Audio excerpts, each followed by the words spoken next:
Tupo katika mwendelezo wa somo letu linalohusu njia 20 za kumpa furaha mwanamke. Na katika darasa lililotangulia tuliona takribani mambo 6 au 7 ambayo mwanaume akiyafanya yanazidisha upendo wa mwanamke kwa mume wake. Na kukumbusha tu kwamba huwezi kumfikisha kileleni mwanamke ambaye hana furaha. Na ndio maana mimi kama mwalimu wa sayansi ya tendo la ndoa na kufundisha mambo haya ili iwe rahisi kwako kumfikisha mwenza wako kileleni. Njia ya 7 katika mwendelezo wa njia 7 za kumpa furaha mwanamke ni kumtoa out mara moja. Hebu nikuulize swali. Hivi unakumbuka mara yako ya mwisho kumchukua mwenza wako mkatoka na kwenda sehemu tulivu, ima ni beach au hoteli yoyote, kwa ajili ya kuburudika tu? Ni lini mara yako ya mwisho kusafiri na kwenda mbuga za wanyama au sehemu nyinginezo nzuri kwa ajili ya kufurahia na kuangalia mazingira mazuri wewe na mke wako? Au na wewe ni kama wale wanaoamini kutoka out ni kwa ajili ya wenye hela tu? Hivi unataka kuniambia huna uwezo wa kwenda wewe na mke wako kwenye hoteli yoyote kubwa kisha ukafika na kununua maji mkanywa then mkaondoka? Unataka kuniambia hiyo gharama huna? Anyways, kuna baadhi ya watu ambao toka waoane out iliyotoka ni wakati wanaenda ukumbini siku ya harusi, na kuna wengine ambao wanatoa out michepuko tu, ila wake zao Mungu anawaona. Jambo la 8, msifie kwa utundu wake jikoni. Usiwe yule mtu ambaye yeye mke wake anapokosea kwenye kupika, malalamishi ni mengi sana, siku nzima wanalalamika. Wengine mpaka ufikia hatua ya kuwapiga wake zao kisa kapika vibaya. Lakini anapopika vizuri, hutasikia mtu huyo akimsifia mke wake hata siku moja. Labda amsifie kimoyomoyo tu na sio kumwambia. Sasa mimi nakueleza leo, usiwe miongoni mwa watu hao. Huwezi jua, kupitia kumsifia mwanamke pindi anapokuwa amepika vizuri, jambo hilo linaweza kupelekea mwanamke kuwa mbunifu zaidi katika mapishi yake zaidi ya hapo. Unaweza ukawa unalichukulia poa jambo la kumsifia mwanamke, lakini wao hulichukulia kwa ukubwa mno jambo hilo, na lina nguvu kubwa sana katika kuongeza hisia za kimapenzi kwako. Jambo la 9, mhudumie. Jitahidi kadiri ya uwezo wako kumhudumia mke wako. Usimfanye mke wako atamani wanawake wengine kwa namna wanavyohudumiwa na wanaume zao. Mvalishe nguo nzuri kama uwezo upo. Mpe pesa ya kusuka nywele nzuri pale inapowezekana. Usiwe mtu ambaye mke wako akikuomba hela ya matumizi unakasirika na kununa, tena wengine wanasusa kabisa. Je, unataka kamuombe nani? Mbona mchepuko akikuomba pesa haukasiriki? Tena unamtumia na mpaka ya kutolea. Hata kama mwanamke ni mfanyakazi na ana mshahara wake, hilo halizuii wewe kumpatia mahitaji yake ya msingi. Jambo la 10, usihangaike na wanawake wengine unapokuwa naye karibu. Zipo baadhi ya tabia ambazo wanaume tunazo, lakini wanawake hawazipendi na zinawaudhi sana. Upo na mke wako, unaanza kuongelea mahusiano yako na mwanamke wako wa zamani huko kijijini. Ili iweje? Upo kitandani na mke wako, unachati na mwanamke mwingine kwa kigezo eti ni mfanyakazi mwenzako ofisini. Kazi za ofisini mpaka kitandani kweli? Hii tabia inawakera sana hawa viumbe. Ni kwamba tu hawana uwezo wa kutupiga. Hata kwa sisi Waislamu ambao tumeruhusiwa kuoa mke zaidi ya mmoja, unapofanya harakati za kuongeza mke wa pili, basi zifanye kwa siri. Jambo la 11, usiangalie picha za ngono. Kuangalia sana picha za ngono inaweza kupelekea ukamwona mke wako ana mapungufu makubwa sana.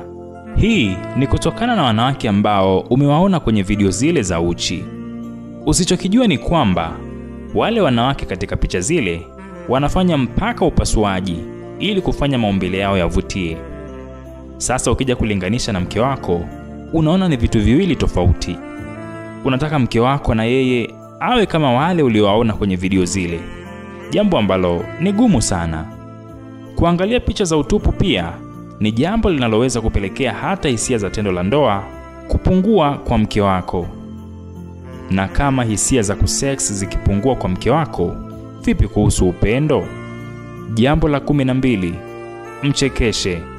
Kumchekesha mwanamke peke yake ni moja ya mambo yanayoweza kumfanya mwanamke asikuache daima, kwa sababu kila anapotaka kukuacha, akifikiria ucheshi wako, vituko vyako, anajiuliza ni wapi atapata vituko kama hivyo. Haijalishi wewe ni mkimya kiasi gani, upo serious kiasi gani, lakini jitahidi ukimya wako na usiriazi wako kuweka pembeni unapokuwa na mke wako. Jambo la 13, omba msamaha unapokosea. Kuna wanaume ambao kumwomba msamaha mwanamke kwao ni kama kujidhalilisha.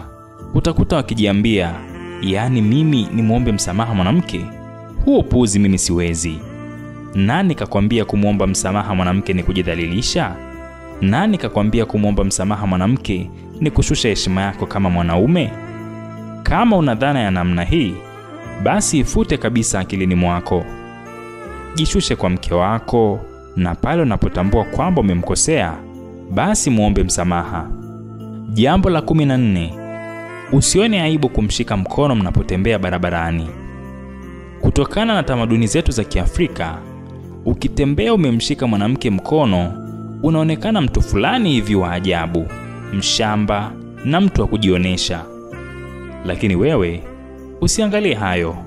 Fanya kile kitu kinacholeta furaha kwenye ndoa yako, maadam hakivunji sheria za nchi na sio cha kumwasi Mwenyezi Mungu. Wewe fanya. Jambo la 15, mshirikishe kwenye baadhi ya maamuzi. Ni kweli kuna baadhi ya maamuzi sisi wanaume inabidi tufanye kimya kimya, lakini jitahidi kwenye yale maamuzi ambayo unaona kumshirikisha hakuna madhara, basi mshirikishe. Inaongeza sana upendo baina yenu, kwa sababu ataona unatambua nafasi yake kama mke. Jambo la 16, wajali ndugu zake na watu wake wa karibu. Mwanamke anapoona unawajali ndugu zake, ni moja ya ishara inayomuonesha kwamba unamthamini. Hebu chukulia hata wewe umeoa mwanamke, halafu huyo mke wako akawa hapatani na mama yako. Je, mapenzi na huyo mwanamke yatakuwepo? Hivyo hivyo ndivyo yanavyokuwa kwake yeye. Mjali baba mkwe, sio tu kwa kumpa hela, bali hata kwa kumpigia simu. Kadhalika, mjali mama mkwe pamoja na ndugu zake wengine. Kupitia hilo, mwanamke ataona nafasi yake kwako na upendo utazidi maradufu. Jambo la 17 na la mwisho, fanya tendo la ndoa mara kwa mara. Tendo la ndoa ni moja ya kitu ambacho kinaongeza mafungamano baina ya mwanaume na mwanamke. Lakini pia tendo la ndoa linapunguza migogoro ndani ya nyumba. Tafiti zinaonesha nyumba nyingi zenye migogoro, ukifuatilia kwa ukaribu nyumba hizo, utakuta tendo la ndoa halifanyiki au linafanyika mara moja sana. Kama unaona una tatizo la upungufu wa hisia za tendo, jitahidi kutafuta suluhisho ili uweze kujiimarisha na uweze kupiga shoki sawa sawa. Mwanamke anaweza kukupenda na kukuvumilia kutokana tu na namna unavyomsugua. Hivyo, usilipuuzie kabisa jambo hili. Na imani kubwa, ukiyaingiza mambo haya na ukayaweka kwenye vitendo, kuna mabadiliko makubwa sana utayaona katika mahusiano yenu. Kwa changamoto yoyote katika afya ya tendo la ndoa, unaweza kuwasiliana na Dr. Rajabu kwa namba 0678 09 4602. Mpaka wakati mwingine, see you on the bed.